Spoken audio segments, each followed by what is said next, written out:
আসসালামু আলাইকুম প্রিয় শিক্ষার্থীবৃন্দ, সবাই কেমন আছো? চলে আসলাম তোমাদের সামনে সূচকের একটা অঙ্ক নিয়ে। যে অঙ্কটা খুবই ইম্পর্টেন্ট, বেশি পরীক্ষায় বেশিরভাগ আছে, সেজন্য আমি এই অঙ্কটা নিয়ে আসলাম। তো দেখো, আমি অঙ্কটা পড়ছি। এক্স পাওয়ার এ ভাগ এক্স পাওয়ার বি বন্ধনী a square plus a b plus b square গণিত এক্স পাওয়ার বি ভাগ এক্স পাওয়ার সি গণিত power b square plus bc plus c square গণিত এক্স পাওয়ার সি ভাগ এক্স পাওয়ার এ বন্ধনী c square plus c a plus a square.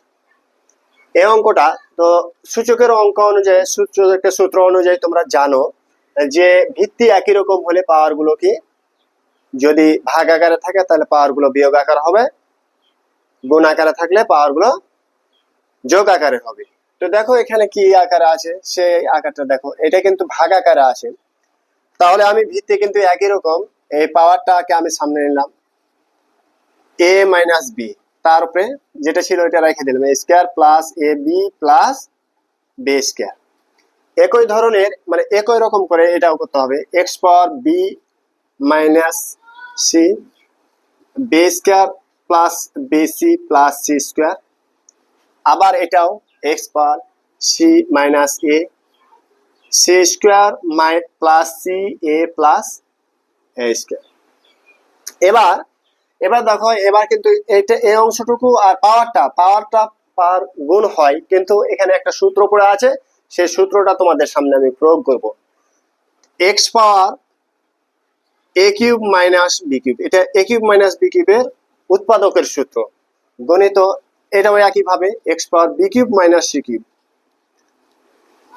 গণিত x power c cube minus a cube. এবার দেখো ভিত্তি কিন্তু একই রকম, তাহলে এটা কি আকার আছে? গুণ আকারে। সেই গুণ আকারে থাকলে পাওয়ার গুলো যোগ আকারে করব। তাহলে x a cube minus b cube plus b cube minus c cube plus c cube minus a cube. এই যে প্লাসের এ কিউব মাইনাসের এ কিউব কাটলো, আবার প্লাস মাইনাসের বি কিউব প্লাসের বি কিউব কাটলো, মাইনাসের সি কিউব প্লাসের সি কিউব কাটলো, তাহলে কিছু থাকলো না, মানে কি এক্স এর উপরে পাওয়ার শূন্য থাকলো। আর সূচকের সূত্র অনুযায়ী জানো যে কোনো কিছুর উপরে যদি শূন্য থাকে তাহলে সেটার মান হয় 1। তো আমি কি লিখলাম? এই যে 1। এটাই আমাদের কিন্তু উত্তর। ধন্যবাদ সবাইকে।